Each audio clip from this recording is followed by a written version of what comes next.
here you can see pictures of Congress workers, youth Congress workers staging protests at the BJP headquarters in the capital. And this, in fact, is a protest being staged by the Congress workers, youth Congress workers, against the attacks that the BJP has been making against the Prime Minister. Remember, the BJP has repeatedly demanded the resignation of the Prime Minister in connection with the coal block allocation scam, even though Law Minister Ashwini Kumar recently resigned after the controversy of the CBI's coal scam report, which was taken up by the Supreme Court, which in fact had pulled up both the CBI and the government. The BJP has been saying it is not enough for the Law Minister to go, that the Prime Minister, who was in charge of the coal portfolio from 1996, from 2006, I beg your pardon, to 2009, also needs to go. And in fact, the Congress workers now staging protests outside the BJP office in the capital against those attacks that the BJP has been making against the Prime Minister.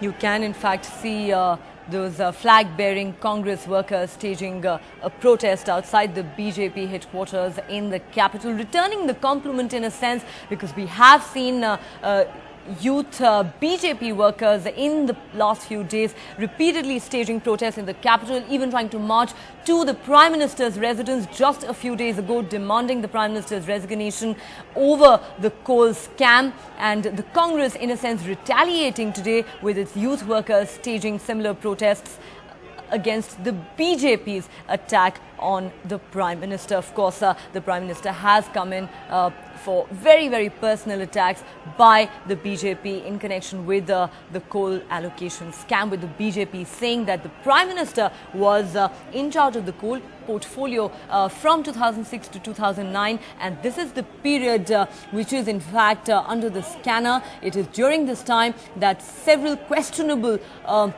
coal block allocations were made by the government in a non-transparent manner, and therefore the buck stops with the Prime Minister. The blame cannot be shifted to anyone else. That has been the stand of the BJP. And now, in protest against those attacks that we've seen the BJP making on the Prime Minister, you now have the Congress youth workers taking to the streets. For more on that, let's now go across to my colleague Rahul Srivastav, who joins us on the phone line.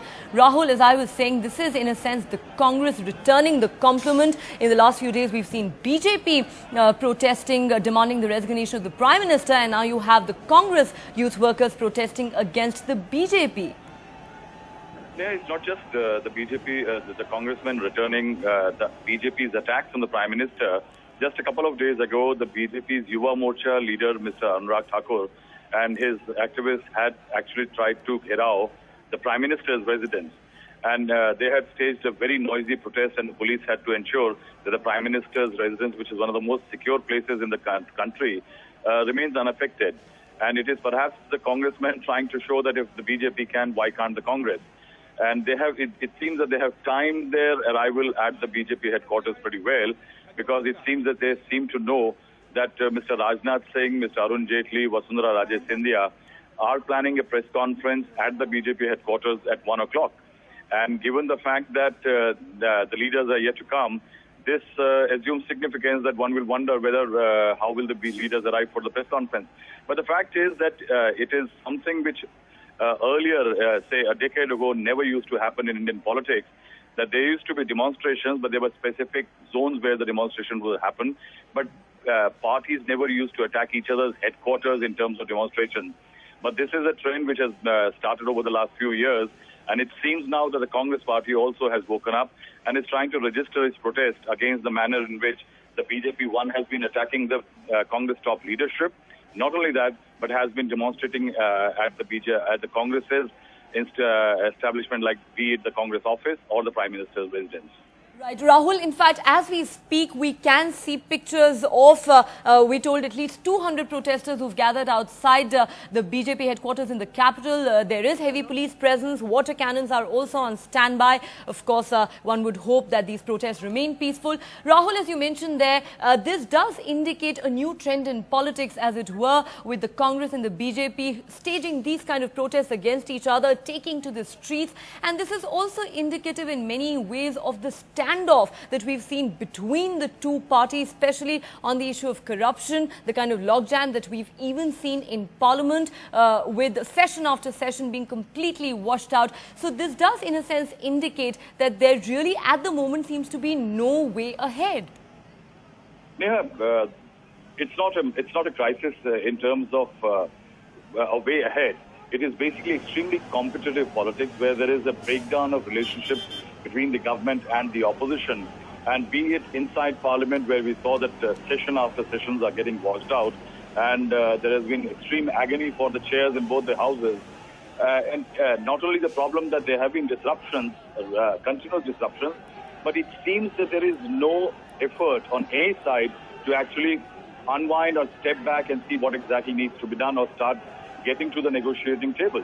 And this crisis is going to heighten as elections get closer. If you see, just day before yesterday, the Congress has launched its media had split, virtually preparing for elections any time, be it in 2014 or maybe earlier.